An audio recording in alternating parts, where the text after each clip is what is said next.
part. Number 4, line 1097. This is the most important part of this bill. They put it at the end. Tell me what you think after reading or hearing it.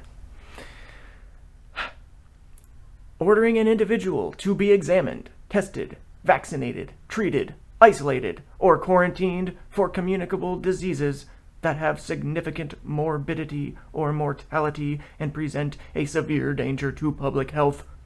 Individuals who are unable or unwilling to be examined, tested, vaccinated, or treated for reasons of health, religion, or conscience may be subjected to isolation or quarantine. Get in your cage, slave. Examination, testing, vaccination, or treatment may be performed by any qualified person authorized by the Church of the Holy State Health Officer, regardless of any of your First Amendment rights. For shizzle.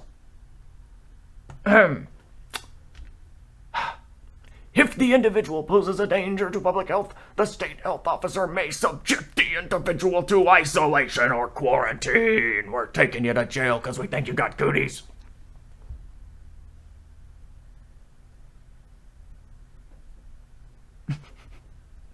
It's not a joke. It's fucking insanity, bro. This is what happens when you accept a bunch of crazy statist dictates. This is what happens. Any order of the state health officer, high priest of your body, given to effectuate this paragraph is immediately enforceable by a law enforcement officer.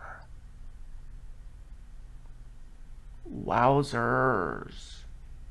Wowzers. They grant police officers right to take you away and put you in a cage because they say that you got the sniffles. Individuals who assist the state health officer at his or her request and, snitches all the Stasi way, we'll get 'em, and then they'll come for us next. Yeah, that kind of shit.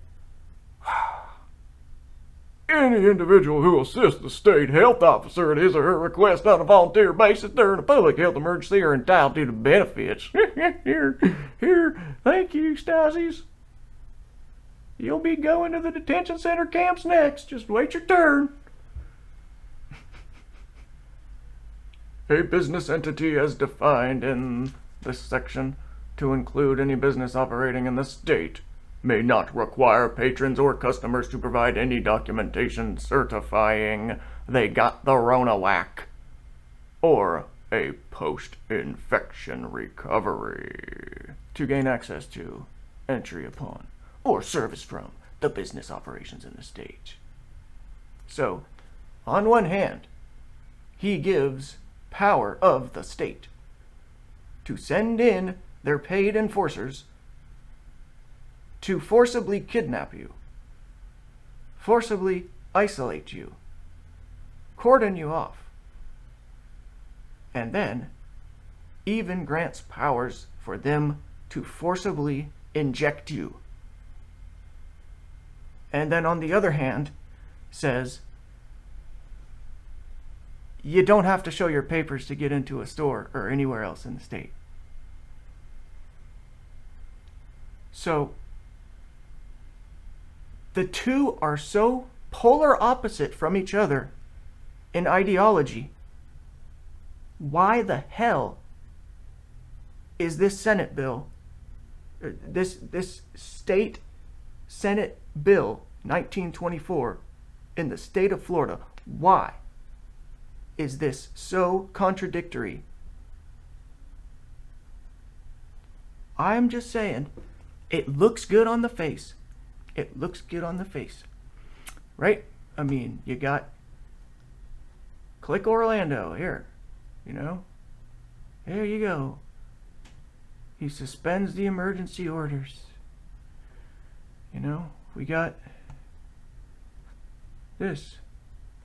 State of Florida Office of the Governor Executive Order number 21-81 prohibiting Rona whack. Papers, please. But then, yeah, you go over here and you read the fine print and it's like, dude, why did you put that in there? They deem you a threat to public health? It doesn't make sense to me, man. It doesn't make sense. You know, it's weird. Florida's open. It's doing great. I don't see no cooties. Go to the beach. Have a couple drinks. Listen to music. Whatever, man. It's cool. Everybody cool. It's just this stuff here, man, that makes me wonder. I wonder. Alright. I haven't seen anybody else cover that. So, there you go. That's a De-Hypnotize broadcast exclusive breakdown of Florida Senate Bill 1924 passed by Governor Ron DeSantis, a Team Coke.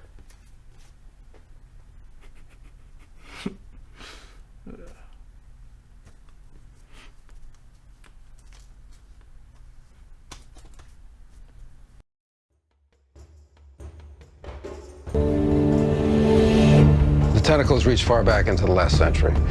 But it wasn't until victories in Europe and Japan and the onset of the Cold War that political and economic conditions became perfect for actual execution.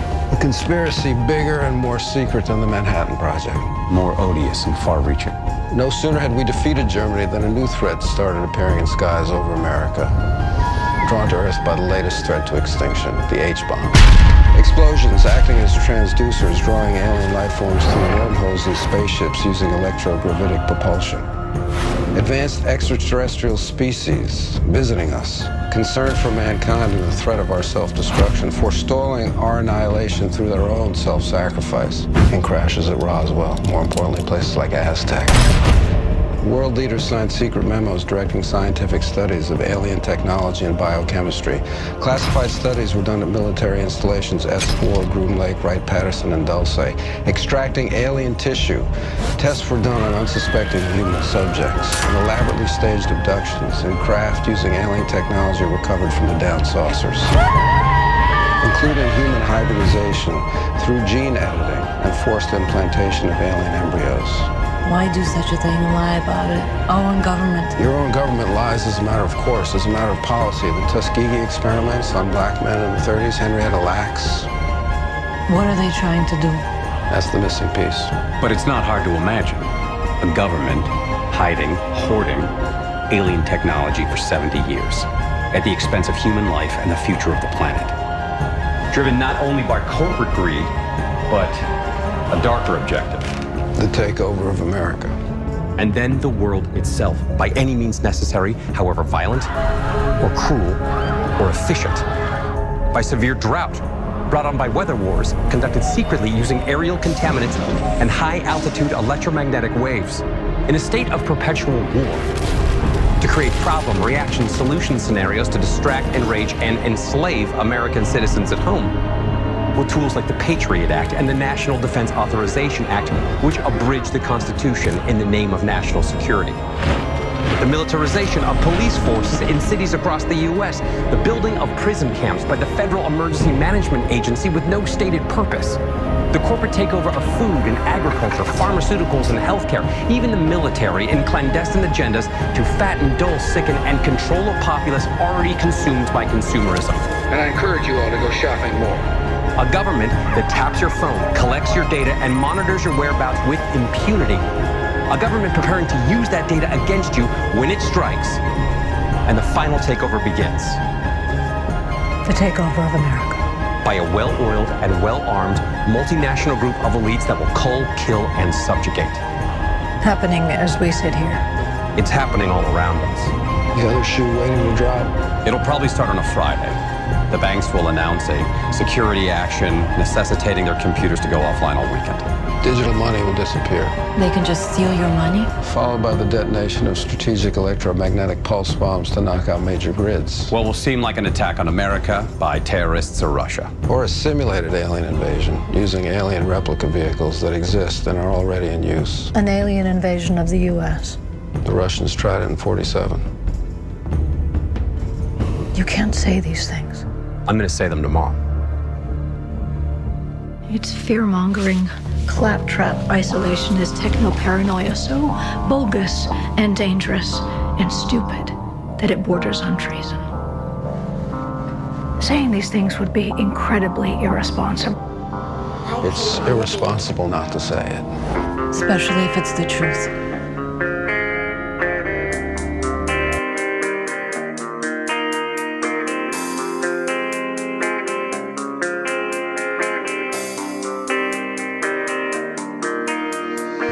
The real world government has now been exposed. We know you are ruthless. We know you are evil. You are not our kings. You are not our gods. We do not belong to you. We are not your slaves. We stand as free humans and stood from the beginning of time.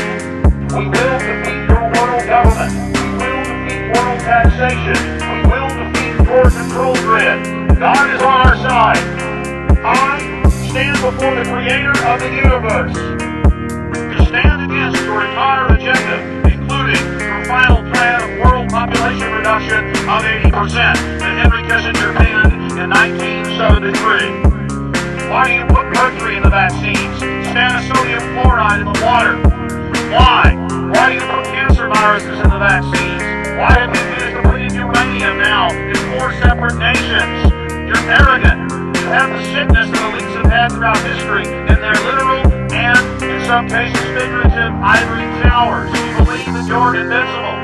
You will and you are failing now. Your new world order will fall. Humanity will defeat you. The answer to 1984 is 1776.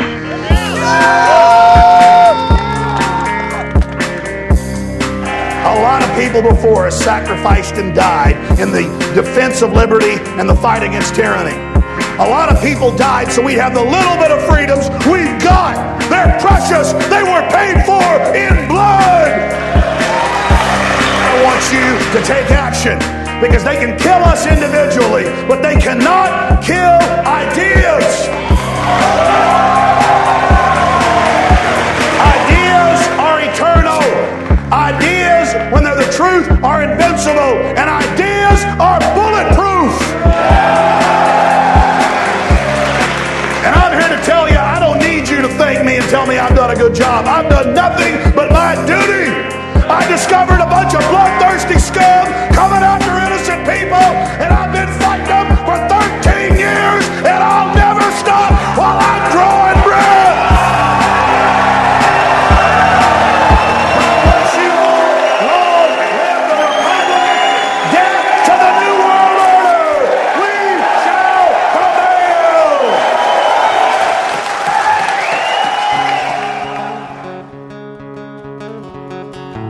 But the Federal Reserve is the key element in the formation of financial bubbles. The Federal Reserve is the culprit, and if we could get an audit, we could reveal exactly what they do, because they deal in trillions of dollars of extending loans to special interests, special banks, special corporations.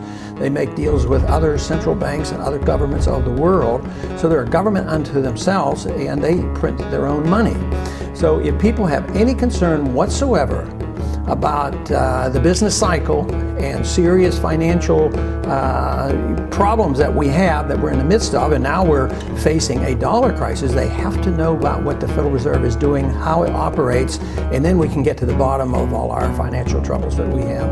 All you have to do is have a message that touches on the issues that the people care about, and evidently the people will listen and respond. Why do you support the decriminalization of marijuana? Why I support the criminalization of marijuana is the better question. I mean, this is a substance that grows in a natural way, and some people use it for different reasons. In a free country, you ought to have the right to do that. And another good reason is the war on drugs is a total failure, and it's created a monster of a problem for us, and we spend hundreds of billions of dollars. Prohibition is absurd. If there is a true conspiracy, that's a plan behind the scenes. You could call the Federal Reserve a conspiracy because they're conspiring to, run the whole economy secretly. So I would say that's a pretty good conspiracy we ought to understand and we ought to look into. I think there's a conspiracy of bad ideas, and I'd like to participate in the conspiracy of some good ideas. So I conspire all the time. I conspire with my friends on how we're going to move the cause of liberty along. I have a right to my life, and I have a right to the fruits of my labor, and government does not. If you concede the principle of the income tax, you concede the principle that the government owns all your income, it permits you to keep a certain percentage of it. And I believe in natural rights, God-given rights to our life and our liberty. It doesn't come from government. Equivalent to that is the idea of the government owning your life when you become 18. You have to sign up for the potential draft in case they need you to go over and die for some worthless cause. So it's always there. It's always there saying the government owns you. This to me is very clear in the income tax. I just think that someday we won't have an income tax because when the dollar crashes, the system won't function and it's going to be so much chaos that people probably just won't bother sending anything in. And there's a very weak anti-war movement in this country now. And that obviously is something I hope to participate in reviving. All this warmongering and killing makes no sense whatsoever.